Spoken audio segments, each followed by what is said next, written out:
Seriously, we're gonna kill him in a quick time event?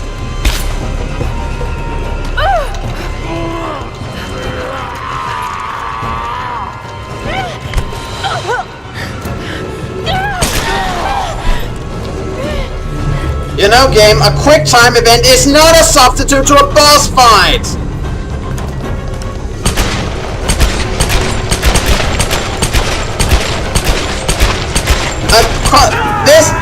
Honestly, this is just a cutscene where you tell me what to do! For fuck's sake, game! What's wrong with you? I'm so tired of this bullshit!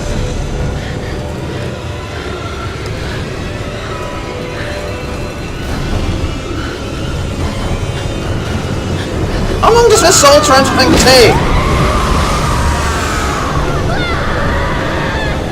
Really? Really? That's it for the great Sun Queen who can control the weather! Are you fucking kidding me? Okay, who the hell's responsible for this climax so I can slap that person with a sack of donuts? What the hell? Laura, what's happening? I'm here. You're safe now. It's okay. It's okay. You saved me. I knew you would. I made you a promise. Let's get you home. Oh yeah, symbolic ray of lights.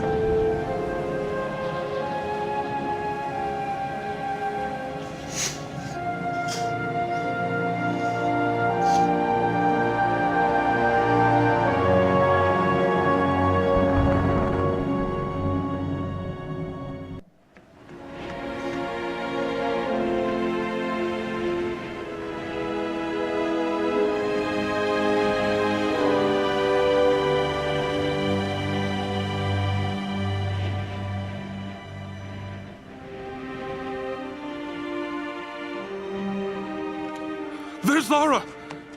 She's got Sam! She did it. Well, at least I know now those two are going to survive.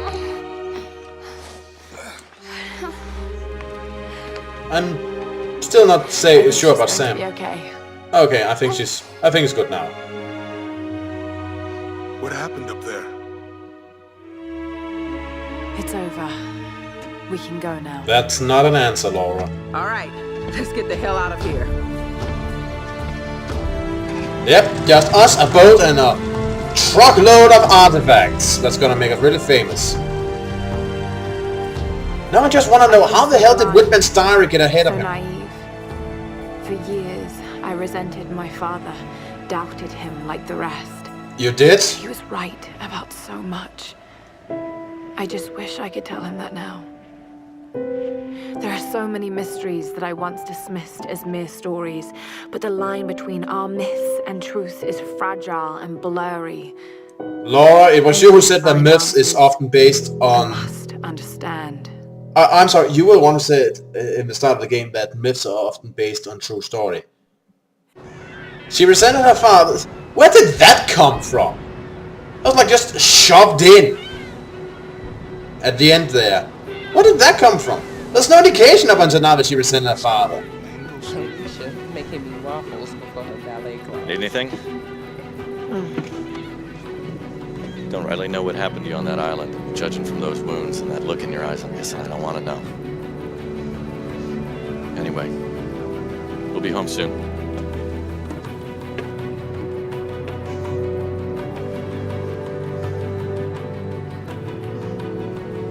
I'm not going home.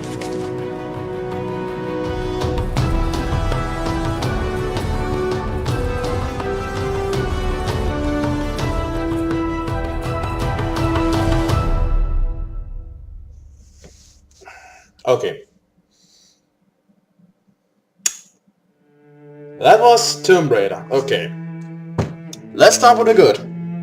We hope you enjoyed playing Tomb Raider. We're working hard to bring you the best game we could possibly make. Thank you for taking the time to complete our game. Thank you. I really appreciate that. That's not gonna stop me from telling you a new one in just a moment. But first, what I did like. First of all, I did generally like most of the game. There was a lot of good things in it. The acrobatics things were good. What puzzles were there were very good. I liked there was a lot of stuff to find, a reason to explore. It still had a linear story, but also managed to make room for exploration. That's a good thing. You can still have a linear story and room for exploration, and this game managed to do that. That's good. I like that. I think the combat system was tight. I like the upgrade system. The whole combination of finding items and being able to upgrade with random salvage, I like that. It was all very good. I like the characters for the most part.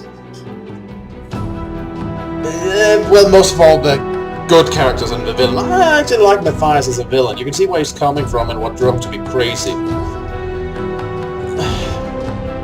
But most characters, I mean, let's get, and now that I summed that up, I think that kind of covers much of the game. I like there's all this more talented stuff. But let's get into the problems, shall we? Because there are problems. First of all, we have Whitman. Again, as I said before, his character, like one moment it's like, oh, I'm actually just really scared of violence and suffering and such, and I'm uncomfortable stuff like that. And I'm kind of standoffish and proud, but I'm really interested in this old law. Okay, I can dig that. Then suddenly it's like, oh, I can talk with these crazy cultists who kill people for fun, if I give them Sam. And then suddenly like, oh, I plan to betray Materium the whole time and get them all killed and get home as a lone survivor and stuff. Because I want fame, and it's just like, his characterization was all over the place. It's just like, and he was the obvious traitor. So yeah, his character falls flat. He's a plot device and a scary stew meant to make Laura look better, and that's a bad type of character. The other characters, they needed more room. I mean, in hindsight, that means Grimm really did die, huh? I know that, or he's at the beach somewhere, have found a launching chair after the skies disappeared, and it's just sun. He's just sitting there enjoying life. But yeah, most of those characters were interesting. What little we learned of them, but the problem is we didn't learn much of them. We had the nerd, we had Grimm, we had Rob. These people deserved a lot more screen time, a lot more development, and it would have been easy to make. You didn't have to shove them into all kinds of scenes. You had the perfect device, the camera that Laura found. That was the perfectest device to bring us more characterization of them. We already had a couple of scenes with it. They were fun to watch. We needed more of those so we could learn about them, learn to love them, and genuinely feel sorry when the nerd died. I can't even remember his name! But I liked him. He seemed fun. And it seems kind of a waste. At least give the guy some character before you kill him off if he wants to feel anything. Also with Laura, most of the time it's actually pretty good, but as I said, there was that NPC that was like, I resented my father, but now I know there's some truth to myths. Because she already said there's usually the truth-based, some truth to myths. And there's no indication she resented her father. At any time. That like came out of the blue. Other problem with the story? The sheer number of cultists on this place. I mean, cultists were the #1 enemy. I mean, you had wolves from the start and then the section with the storm guards, but otherwise it was cultists. And I will congratulate the game for making diverse human enemies that actually feel different. Congrats. That's something games that are pretty hard time doing, but it was unbelievable how many cultists were on this fucking island. They should have shifted things up. Brought in the storm guard a bit earlier. Have more wild animal enemies. I mean, I don't care if you get a bit crazy. Have warfolks and raid eagles attack me. Maybe some giant crabs and giant spiders. Go a bit nuts. You're allowed to do that.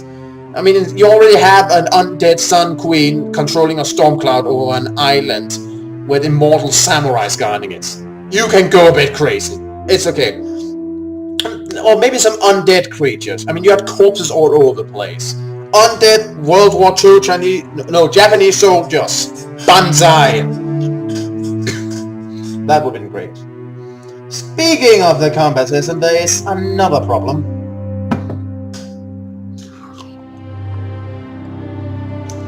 Regenerating health. I already expressed my disgust with that mechanic, and it makes no sense when the theme of the game is survival. Here's what you should have done. Allow me to find medical equipment on the enemies. Allow me to make medical equipment out of berries and bushes and the dead animals. Or maybe not medical equipment, make it food. That's fair enough. That's a believable enough gameplay trope. Have me pick up food. And then give me a health bar so I can fucking see how much life I got left. Christ on a stick. Another thing I liked, trying to balance things here a bit, as I think of things, I like the set pieces. They were fun, intuitive, and felt reasonably more like stuff I had to do on my own rather than press X to not die events. I don't like quick time events, at least not most of the time. Most of the time they're just, as I said, they're a cutscene where the director tells you to press buttons for him. But it's not like I have a choice on options, it's just stuff happens. And I occasionally have to press a button to be allowed to see the rest of the cutscene. That's not particularly impressive. And now my biggest thing, no bosses. I mean, except that big cultist and that big Oni fella who I'm really not I'm not even sure the guy was an Oni. I thought there was more than one, but no, it was just one big dude with a club and thick armor, and he forgot to get something on his back. Thousands of people went up against this guy, all failed because nobody thought going behind him was an idea. Really? Really? Seriously? But yeah, he was apparently an Oni. It was just one, and I'm not even sure how supernatural he was. Come on, go a bit crazy. Have him big, have him blue, give him a couple of horns. Make me go that extra mile to kill him. Not just, shoot him in the back till he falls over and then hammer me. Make me believe this guy is a tough guy who could take on an entire battalion of World War II Japanese soldiers. Make me believe, not make him be taken out by a flying plank. Make that plank break on his manly face, damn it! Then I'll go back to shitting my pants. Or shorts, as is the case. And seriously, Matthias, he should have had a proper boss fight.